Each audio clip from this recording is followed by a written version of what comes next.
Lēni, lēni dieviņš brauca no kalniņa lejiņā.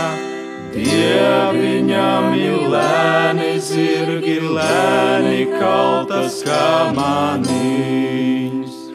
Metiet laipu pār pagalmu, laižat dievu sētiņā. Klusat jauni, klusat veci, dievs ienāca istabā.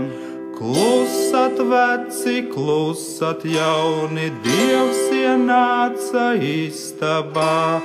Dievs ienāca istabā, vaicā nama saimeniek. Tas bija nama saimenieks, kas ēd galda galiņā, kas ēd galda galiņā, baltā līnu krekliņā. Sidrabiņa lietiņš lija Ziemassvētku vakarā, visi sīki žagariņi sidrabiņu vizināja.